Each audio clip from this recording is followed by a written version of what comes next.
इस छोटी सी एक वीडियो में मैं आपको अंग्रेजी बोलना सिखाने का प्रयास करूंगा। तो यह वीडियो बहुत छोटी सी है, लेकिन शुरू से अंत तक देखिएगा। मैं विश्वास के साथ कह सकता हूं कि आप अभी और आज से ही आसानी से अंग्रेजी बोल पाएंगे। कैसे? तो देखिए, ये है, आपको इसको बोला जाता है सब्जेक्ट। इस तरीके से आप अंग्रेजी बोलना शुरू करेंगे। आई का मतलब होता है मैं, इसको सब्जेक्ट कहा जाता है। जब भी कुछ भी कहना हो ना कि मैं घूमता हूँ, मैं पढ़ता हूँ, मैं बीमार हूँ, मैंने एक आपको पत्र लिखा, इस तरीके से कुछ भी कहना हो तो याद रखिएगा आई का मतलब होता है मैं। यहाँ समझिए, ही का मतलब होता है वह, कोई लड़का या मर्द। सी का मतलब होता है वह लड़की या कोई औरत। दिस मतलब यह, दैट मतलब वह, एट मतलब एक। याद रखना है। फिर कोई एक नाम हो। यहाँ पे समझना है परजेंट का मतलब जो अभी चल रहा है, परजेंट टाइम। जैसे मैं खेलता हूँ, मैं पढ़ता हूँ, मैं एक डॉक्टर हूँ, मैं एक वकील हूँ, अभी का। यहाँ देखिए पास्ट का मतलब बीते हुए समय का बात जब करना हो तो इसका इस्तेमाल करेंगे। लेकिन ये देखिए फ्यूचर, जो भविष्य की बात करेंगे तो इस बॉक्स का यूज करेंगे। कैसे करेंगे? देखिए, जब भी इससे बनाना हो ना सेंटेंस, कहना हो कि मैं पढ़ता हूँ, मैं खुश हूँ, मैं वकील हूँ, जब भी ऐसे कहना हो तो आई के साथ लगाइएगा एम। आई एम, मैं हूँ। जैसे आई एम हैप्पी, मैं खुश हूँ। आई एम अ टीचर, मैं एक शिक्षक हूँ। आई एम अ एडवोकेट, मैं एक वकील हूँ। आई एम अ डॉक्टर, मैं एक डॉक्टर हूँ। तो इस तरीके से आई के साथ एम लगाएंगे। याद ये भी रखना है कि अगर एम के बाद कोई भी क्रिया हो और उसका चौथा रूप लगाते हैं तो हिंदी ऐसा कुछ निकलने लगता है कि मैं कोई काम कर रहा हूं। जैसे आई एम टीचिंग, मैं पढ़ा रहा हूं। आई एम टीचिंग यू, मैं आपको पढ़ा रहा हूं। आई एम स्पीकिंग, मैं बोल रहा हूं। आई एम स्पीकिंग इंग्लिश, मैं अंग्रेजी बोल रहा हूं। आई एम हैप्पी, मैं खुश हूं। आई एम अ टीचर, मैं एक शिक्षक हूं। आई एम अ बॉय, मैं एक लड़का हूं। आई एम अ गर्ल, मैं एक लड़की हूं। इस तरीके से आप कोई भी सेंटेंस आराम से बना सकते हैं। याद रखना है कि प्रेजेंट टाइम में हैव का इस्तेमाल तब किया जाता है जब ये बतलाना हो कि कोई चीज मेरे पास है, तब लगाएंगे आई के साथ हैव। जैसे आई हैव, मेरे पास है। आई हैव अ कार, मेरे पास एक कार है। आई हैव टू पेन्स, मेरे पास दो कलमे हैं। आई हैव वाटर, मेरे पास पानी है। आई हैव टू फ्रेंड्स, मेरे दो दोस्त हैं। I have two child, I have two children, मेरे दो बच्चे हैं। आई हैव टू गर्ल्स, मेरे दो लड़कियां हैं। इस तरीके से आप लोग आई और उसके बाद हैव का इस्तेमाल करते हैं। याद रखना हो, याद रखिएगा, जब हैव के बाद कोई क्रिया लगाना हो तो उसका तीसरा रूप लगाइएगा। और बोध क्या होगा कि कोई काम पूरी तरीके से प्रेजेंट समय में खत्म हो गया है। जैसे मानिए कि मैंने खाना खा लिया है, खाना खाने की क्रिया पूरा समाप्त हो गई है, तो मैं कहूंगा I have eaten, eaten, I have eaten, मैंने खा लिया है। आई हैव डन, मैंने कर लिया है। इस तरीके से आई हैव ड्रिंक, देखिए ड्रिंक, ड्रंक, तो आई हैव ड्रंक, मैंने पी लिया है। इस तरीके से आपको न वर्ब का तीसरा रूप और चौथा रूप याद भी करना पड़ेगा। तो इस तरीके से आई के साथ हैव और उसके बाद वो क्रिया जो आप समाप्त कर लिए है उसका तीसरा रूप लगा करके आराम से अंग्रेजी बोल सकते हैं। इतना ही नहीं, देखिए आई के साथ कोई भी वर्ब हो उसका पहला रूप अगर लगाते हैं तो अर्थ कुछ ऐसे निकलता है, ता है, ती है, ते है। जैसे आई ईट, मैं खाता हूँ। आई स्टडी, मैं पढ़ता हूँ। आई स्पीक, मैं बोलता हूँ। आई गो, मैं जाता हूँ। आई गो टू स्कूल, मैं स्कूल जाता हूँ। आई स्लीप, मैं सोता हूँ। तो इस तरीके से आप लोग भी बहुत आसानी से अंग्रेजी बोल सकते हैं। इतना ही नहीं, देखिएगा, जब भी ही आए, सी आए, दिस, दैट, एट आए, और चाहे एक नाम आए, जैसे राम आ गया, चाहे एक लड़की का नाम रानी आ गया, तो इन सभी के साथ ऐसे सेंटेंस में इज लगाएंगे। इज, जैसे कहेंगे वह है तो ही इज, वह है, सी इज लड़की के लिए, यह है, दिस इज, वह है, दैट इज, वह है एक के लिए, दैट इज, यह है, एट इज, कोई नाम है, राम इज, रानी इज, याद रखना है, जैसे कहना हो राम अच्छा है, राम इज गुड। ऐसे ही कोई काम नहीं बतलाना हो तो इस तरीके से राम एक टीचर है, राम इज अ टीचर। इसी तरीके से रानी एक शिक्षिका है, रानी इज अ टीचर। इसी तरीके से आप लोग बहुत सारा सेंटेंस बना सकते हैं। और जब ये दिखाना हो प्रेजेंट टाइम में कोई क्रिया हो रही है, यानी इस सब्जेक्ट के द्वारा कोई काम किया जा रहा है, तो इस इज के साथ वर्ब का चौथा रूप लगाएंगे। जैसे देखिए ना, ही इज, और उसके बाद डूइंग, वह कर रहा है, सी इज डूइंग, वह कर रही है। ये इन दोनों की, ये करता है, ये करता कोई एक्शन करेंगे। राम इज डूइंग, राम कर रहे हैं। This is, Sita is doing, Sita कर रही है। जैसे ऐसे ही Ram is going to market, Ram बाजार जा रहा है। ऐसे ही सी इज टीचिंग यू, वह आपको पढ़ा रही है। इस तरीके से आप बहुत सारा सेंटेंस बना सकते हैं। आइए देखिए ना, दिस के साथ कैसे, दिस इज अ मार्कर, यह एक मार्कर है। दैट इज अ मार्कर, वह एक मार्कर है। इस तरीके से आप लोग बहुत सारा सेंटेंस बना सकते हैं। इतना ही नहीं, देखिए ही सी के साथ लगता है हैज, तो अर्थ क्या देगा कि कोई चीज पास है। जैसे सी हैज, देखिए she has, he has, Ram has, Rani has. Rani has a pen, Rani के पास एक कलम है। ऐसे ही Rahul has a car, Rahul के पास एक कार है।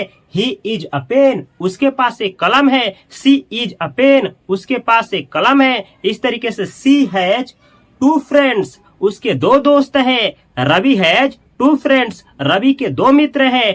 ऐसे ही राहुल हैज वाटर, राहुल के पास पानी है। इस तरीके से हैज से दर्शाया जाता है कि कोई चीज सब्जेक्ट के पास है, सब्जेक्ट यानी इन लोगों के पास है। इतना ही नहीं, जब हैज के बाद वर्ब का तीसरा रूप लगाएंगे तो काम कंप्लीट का बोध कराएगा। जैसे ऐसे कहिए, he has gone to market, वह बाजार जा चुका है। ऐसे ही हैज ईटन फूड, वह खाना खा लिया है। इस तरीके से आप लोग बहुत सारा सेंटेंस बना सकते हैं। ऐसे ही रानी हैज रिटन अ लेटर, रानी ने एक पत्र लिखा है। समझे? इस तरीके से काम को दर्शाना हो तो ऐसे इस्तेमाल होता है।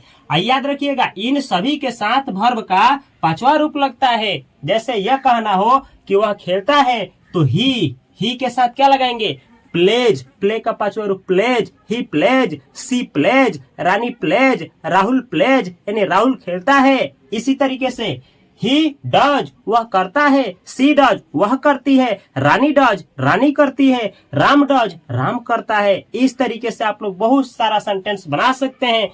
ही टीचेज, वह पढ़ाता है। सी टीचेज, वह पढ़ाती है। इसी तरीके से ही स्पीक्स, वह बोलता है। सी स्पीक्स, वह बोलती है।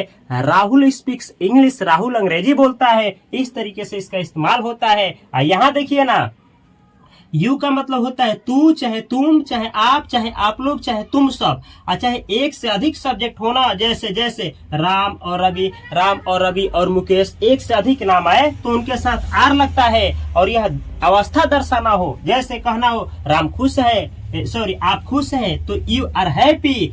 आप मूर्ख हैं, यू आर स्टूपिड। ऐसे ही आप अच्छा है, यू आर गुड। याद रखिएगा, इसके बाद अगर वर्ब का चौथा रूप लगा दे तो ये दर्शाएगा कि आप कोई काम कर रहे हैं।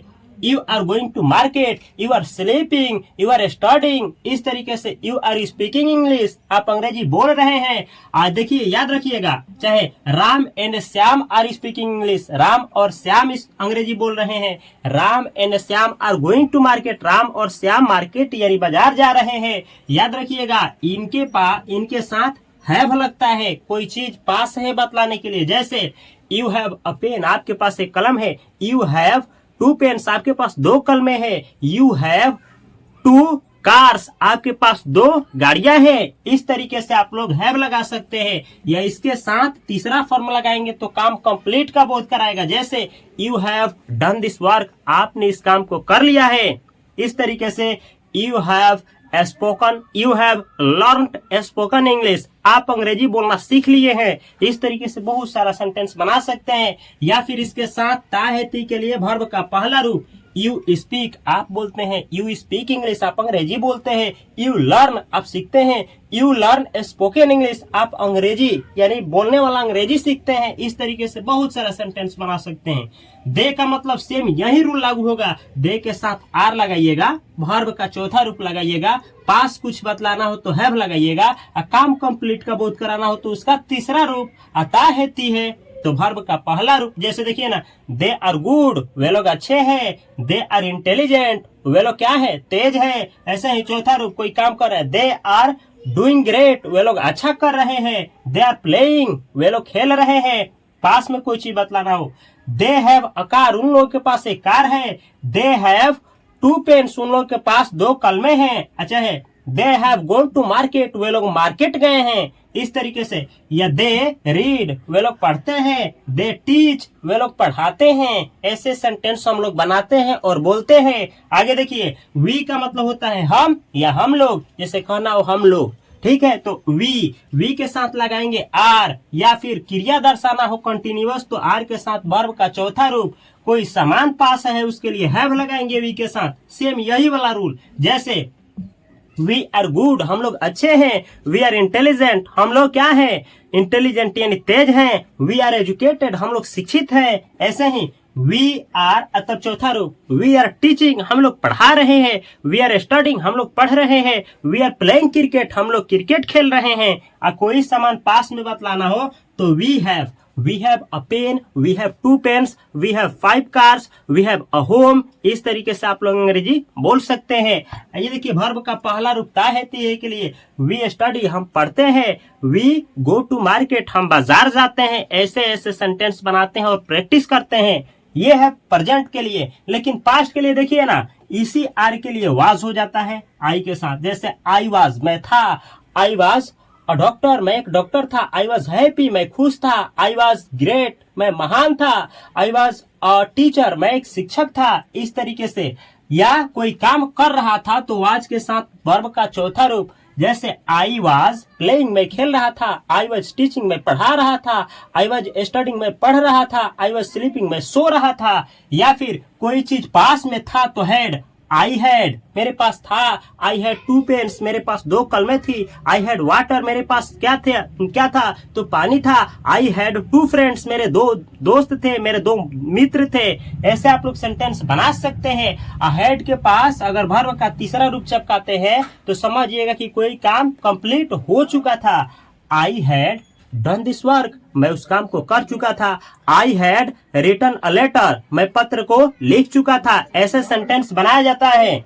तो इस तरीके से जब भी कहना हो कि मेरे पास कोई चीज था तो आई के साथ हैड लगाएंगे, और जब कहना हो कि मैंने कोई काम कर लिया था तो आप आई के साथ हैड के साथ उस वर्ब का तीसरा रूप लगा देंगे। इतना ही नहीं, जब कहना हो कि मैंने किया, मैंने पिया, मैंने लिया, मैंने दिया, यानी बीते समय में ऐसा किया तो ऐसे बोलेंगे आई और उस क्रिया का सेकेंड रूप। जैसे आई सेड मैंने कहा, आई एट मैंने खाया, आई रोट मैंने लिखा, आई रोट अ लेटर मैंने एक पत्र लिखा, I wrote a letter to you मैंने आपको एक पत्र लिखा। इस तरीके से आप लोग बहुत सारा सेंटेंस बना सकते हैं। याद रखना है, ही हो, सी हो, दिस हो, दैट हो, एट हो या कोई एक नाम हो उसके साथ वाज लगाएंगे। जैसे ही वाज वह था, सी वाज वह थी, दिस आवाज यह था, दैट वाज वह था, एट वाज यह था, या राम वाज राम था। जैसे राम वाज ग्रेट राम महान था। ऐसे ही राकेश वाज ग्रेट राकेश महान था।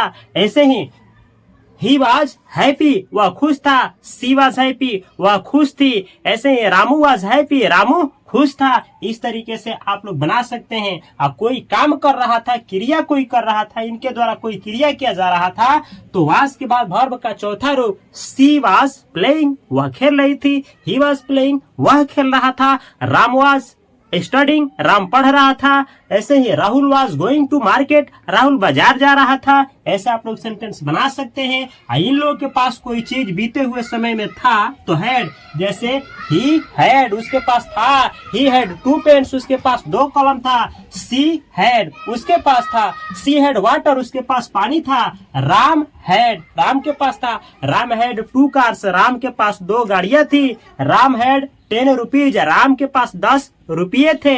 इस तरीके से सेंटेंस बनाए जाते हैं। या फिर इन लोगों के द्वारा कोई काम बीते हुए समय में कर दिया गया, ये बतलाने के लिए वर्ब का दूसरा रूप, जैसे ही सेड, उसने कहा, ही सेड टू यू, उसने आपसे कहा, ही रोट अ लेटर, उसने क्या किया, एक पत्र लिखा। ऐसे ही स्पोक इंग्लिश, उसने अंग्रेजी बोला। इस तरीके से आप लोग बहुत सारा सेंटेंस बना सकते हैं।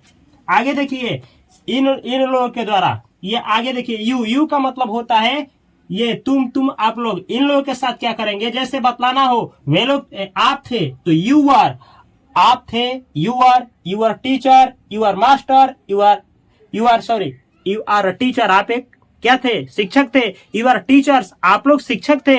यू आर हैप्पी, आप खुश थे। You are educated, you are educated, आप क्या थे, शिक्षित थे। इस तरीके से इन लोगों के साथ प्रयोग किया जाता है, यू के साथ प्रयोग किया जाता है इसका। ऐसे ही यू, आवर और उसके बाद क्रिया का चौथा रूप यह बतलाता है कि कोई काम बीते हुए समय में किया जा रहा था। जैसे यू वर प्लेइंग, वे लोग खेल रहे थे। You are going to market, आप लोग बाजार जा रहे थे। इसको वर पढ़ा जाता है, वर। आगे देखिए, अगर कहना हो कि आप लोगों के पास कोई चीज था तो यू हैड वाटर, आप लोगों के पास पानी था। यू हैड 2 होम्स, आप लोगों के पास 2 घर थे। ये कहना हो कि इन लोगों के द्वारा कोई काम कंप्लीट किया गया बीते समय में, तो यू के साथ हैड, और जो काम कंप्लीट होगा उसका तीसरा रूप, समझे। ये बतलाना हो कि जैसे पास्ट इंडेफिनिट टेंस बतलाने के लिए यू के साथ वर्ब का दूसरा रूप यूज करेंगे। आगे ऐसे ही दे हो चाहे वी हो, इन लोगों के साथ यह अवस्था बतलाने के लिए वर्ब का पहला यानी वर लगाइएगा। जैसे देवर, वीवर। क्रिया बतलाना हो कि कोई काम ये लोग कर रहे थे तो वर के साथ वर्ब का चौथा रूप। याद रखिएगा, अगर ये बतलाना हो कि इन लोगों के पास, जैसे उन लोगों के पास कोई चीज था या हम लोग के पास कोई चीज था तो हैड। अगर ये बतलाना हो कि इन सब्जेक्ट के द्वारा बीते हुए समय में कोई काम कंप्लीट किया गया तो हैड के साथ क्या चीज, वर्ब का तीसरा रूप। अब पास्ट इंडेफिनिट बतलाना हो, जैसे वे लोग गए, हम लोग गए, ऐसा सेंटेंस बनाने के लिए ये वर्ब का दूसरा रूप का यूज किया जाता है। आगे ऐसे ही देखिए, सब्जेक्ट कोई भी हो, इस वाले फ्यूचर वाले में आप लोग सबके साथ शैल का इस्तेमाल कर सकते हैं और शैल के बाद वर्ब का पहला रूप लगा सकते हैं। चाहे ये बतलाना हो कि मैं कुछ बनूंगा, बनने के लायक, तो शैल के बाद आप क्या लगाइएगा, बी। जैसे I shall be a doctor, I shall be a doctor, मैं एक डॉक्टर बनूंगा, इस तरीके से। या फिर आई शैल, वर्ब का पहला रूप, I shall go to market, I shall go to market, मैं बाजार जाऊंगा। आई शैल राइट अ लेटर, मैं एक पत्र लिखूंगा। इस तरीके से याद रखना है, आप शैल ना हर एक सब्जेक्ट के साथ इस्तेमाल कर सकते हैं। पहले ऐसा था कि ना विल जो है, विल किसके साथ, आई और वी के साथ, आई और वी के साथ विल लगता था पहले, लेकिन आज के डेट में आप शैल का इस्तेमाल किसी भी सब्जेक्ट के साथ आसानी से लगा सकते हैं और अंग्रेजी ऐसा बोलने का प्रैक्टिस कर सकते हैं। इसी तरीके से अंग्रेजी सीखने के लिए आप लोग YouTube पे सर्च करें इंग्लिश बाय उपेंद्र सर का चैनल। अगर आप लोग YouTube पे ही देख रहे हैं तो इस चैनल को सब्सक्राइब करके बेल आइकन की घंटी को दबा लें। अगर आप लोग फेसबुक, इंस्टाग्राम पर जुड़ करके मुझसे अंग्रेजी सीखना चाहते हैं तो माय इंग्लिश करके पेज है, मुझे फॉलो कर सकते हैं। 10th क्लास और 12th क्लास की तैयारी करना चाहते हैं मुझसे तो fast coaching centre by Upendra sir का चैनल YouTube पे पड़ा हुआ है, यहाँ पे उसका लिंक है। अगर पैसे के बारे में जानकारी लेना चाहते हैं, स्टॉक मार्केट, म्यूचुअल फंड के बारे में, तो यहाँ चैनल है, सब्सक्राइब करिए। और यहाँ पे है वीडियो अंग्रेजी का, आप लोग देखिए, कॉपी कलम के साथ देखिए। मैं मिलता हूँ बेहतर कंटेंट के साथ अगली वीडियो में। तब तक के लिए आप सभी को तहे दिल से नमस्कार। Thanks for watching this video अच्छा लगा हो तो इस चैनल को सब्सक्राइब करना और इस भाई का मदद करना न भूलें।